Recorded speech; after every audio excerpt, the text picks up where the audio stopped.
Alright guys, another week and we are back for some more championship transfer rumours. Plenty to jump into in today's video. Got some more managerial talk, done deals, and of course an abundance of rumours going around the league at the moment. As always, do get your thoughts in the comments down below. What have you made of your team's transfer business so far? But without any further ado, let's jump in. And we'll start out with some managerial talk because Leicester have appointed Enzo Maresca as their new manager. I have to admit I am quite excited about this one. It is the sort of appointment that is quite high risk but also high reward, but I'm quite intrigued that Leicester have gone down this route. We spoke previously about some of the other managers who were in contention for the job. Scott Parker's name came up at one point, but I think this is the sort of appointment that will have Leicester fans excited, especially after coming off the back of working with Pep Guardiola as Man City's number two. If we look at Guardiola's disciples in football at the moment and how well they're actually doing in the managerial game, the likes of Vincent Kompany, Mikel Arteta, Erik ten Hag, Xabi Alonso, so many either players who have worked under Pep or coaches who have been part of his coaching staff at different times have been doing really well across Europe over these last few years, and Maresca will be looking to follow in those sorts of footsteps. Now, in terms of being a number one himself, he only had one short and quite unsuccessful stint with Parma back in 2021. Only took charge of 14 matches, just 4 wins in that time, but a hell of a lot has changed since then. You know, he's been at Man City learning around that culture and with Pep Guardiola, and now going back into management himself. I think this is an exciting appointment, I really do, and I think we can all expect maybe a few loanees from Man City to be popping up at Leicester City soon. And it looks as if talks are progressing for Michael Duff to become the next Swansea manager. Now, as of recording, that compensation package still hasn't been agreed between Southampton and Russ Martin, and we're still waiting on official confirmation of that, but it does seem as if Swansea have landed on Barnsley manager Michael Duff as his replacement. Now, Duff did a fantastic job with Barnsley last season, it has to be said, and I think he thoroughly deserves that step up to the Championship, and this one will be a really interesting one in terms of the style Duff would bring to Swansea and how they've been building that squad under Martin over these last couple of years, because there's a massive difference between, you know, Michael Duff as a manager and someone like a Russ Martin. Duff nowhere near as concentrated or as focused on possession as someone like a Russell Martin. Barnsley averaging below 50% possession in League One last season, a lot better from set piece situations, and scored plenty of goals, it has to be said. 80 goals scored in 46 matches last season for Barnsley in League One. So it'll be interesting to see which players make the cut for a new style of play which will be expected to come in under Duff. I have to say, I'd be fairly excited by that appointment, albeit a massive shift away from the sort of football they were playing under Martin. Hopping into some done deals, we've seen Sunderland complete a deal for Benfica forward Luis Semedo, and I have to admit I'm really excited about this one. We touched on it in a previous episode of the Championship transfer rumour roundup, but it has since been confirmed. 19-year-old coming over from Portugal, stands at 6'4", really highly rated within the Benfica youth academy. He spent the last few years playing for the B team, but has now made that next step in his career and has signed a 5-year contract with Sunderland. Sunderland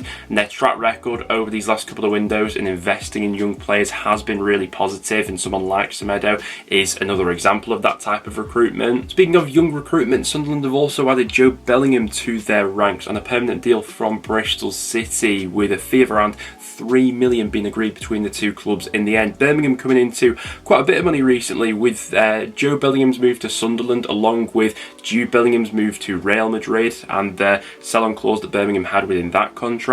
That sort of deal for Joe Bellingham at 17 years old, you are investing into probably more potential rather than the player he is right now, but that ceiling is exceptionally high, and we've seen how good Sunderland have been at developing those youngsters of late. Blackburn Rovers have completed a free transfer for Sondre Tronstad, the 27-year-old Norwegian midfielder coming over from Vitesse upon his contract expiring with them. Looks to be quite a defensively sound midfielder, 1.9 tackles per 90 in the Eredivisie last season. 27 years old, and looking forward to getting to know a little bit more about him over these next few weeks and months as he does start for Blackburn. But those are some of the done deals we've seen go go through in the Championship over these past couple of days. Now, without any further ado, let's hop into some rumours. Jayson has been linked with a move to Stoke City. Now, Stoke fans will already be well aware of the Aston Villa youngsters, having previously had him on loan. Spent the last season with Cardiff, where I think he did really well, won their Young Player of the Season award, probably the most technically gifted player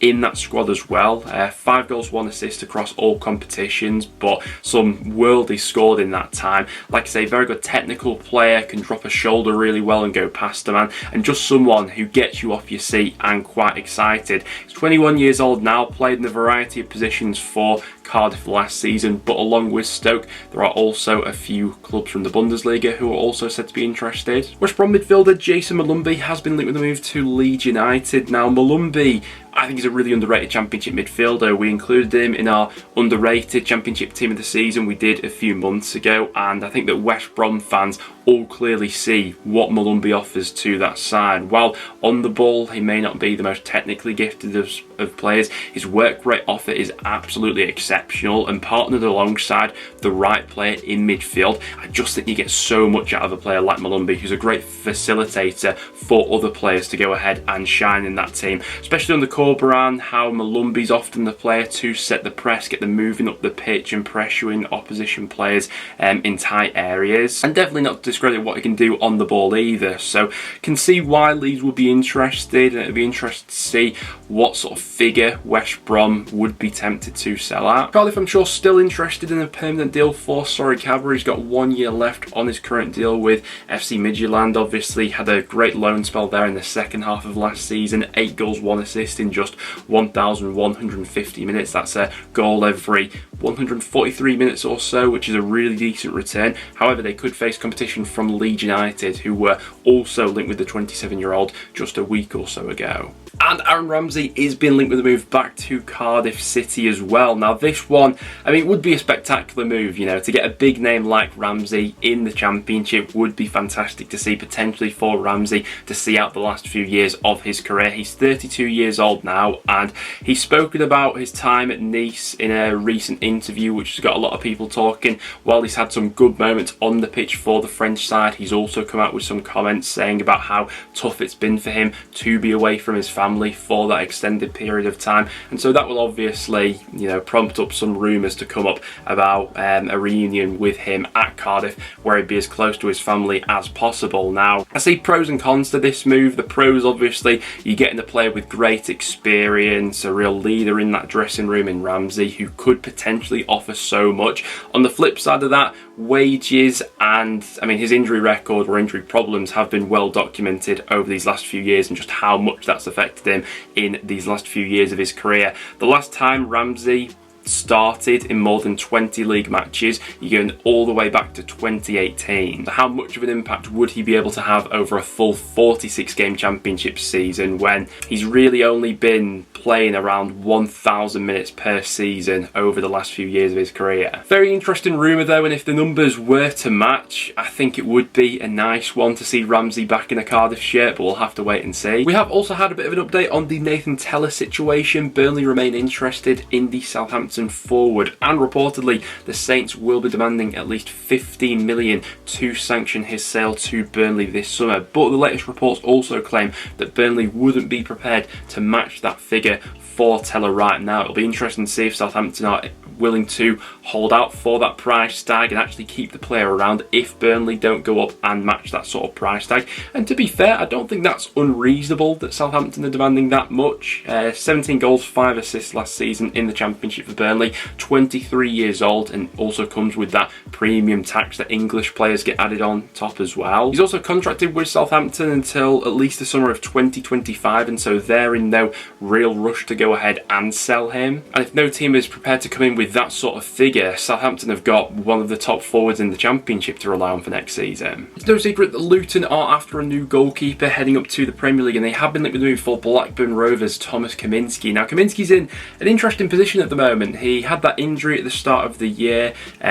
underwent that for quite a while with, I think, knee surgery, was back and available towards the end of the season, but didn't get back into that Rovers first team, and so could be on the move this summer. Now, there have been some links appearing linking him with a move to Belgium, but a move to Luton could also be on the cards. Now, at one point it had been talked up about that Rovers rated Kaminski at around 6 million, but that's since been revealed not to be the case. He's under contract with Blackburn until 2025, and I'd be interested to know from some Rovers fans, how much would you personally value him at? Another Blackburn player who has been linked with a move away from the club at the moment is Lewis Travis. An interesting transfer link popped up recently linking him with Millwall. Now, there are probably pros and cons to this one from a Blackburn perspective. Travis is 25 years old, started in 39 championship matches for Rovers this season, and is contracted with the club until 2026, and so from a financial standpoint, certainly in no rush to go ahead and cash in on him. But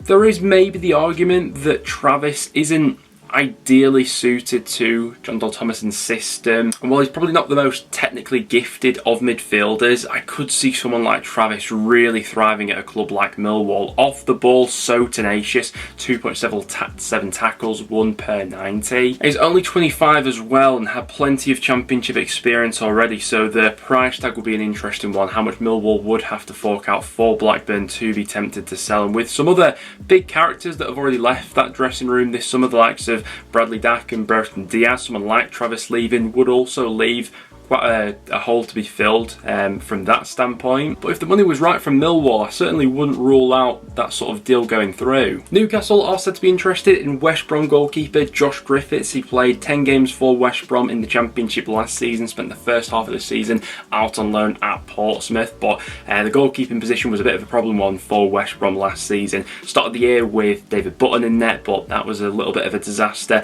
Alex Palmer then given the number 1 spot before he picked up an injury, and then Griffiths obviously came in the second half of the season. 21 years old, really young for a goalkeeper, and you know, a side like Newcastle certainly not short of cash at the moment. So West Brom fans, how much would you be looking for if you did cash in on him this summer? And it looks as if Preston will be moving on to alternative targets after we've had 2 bids knocked back for Rangers winger Scott Wright. Now, this one was an interesting transfer link at the time.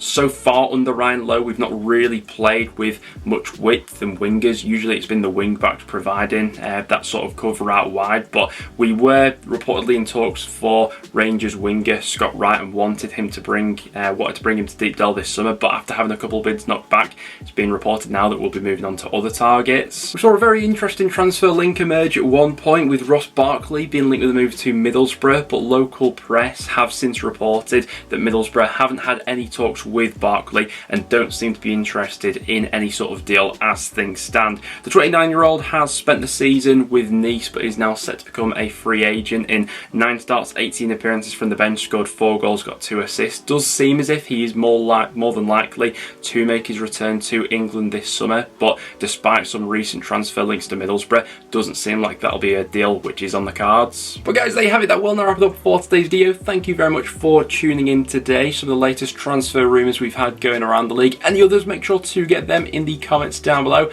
But apart from that, I'll see you all in the next one.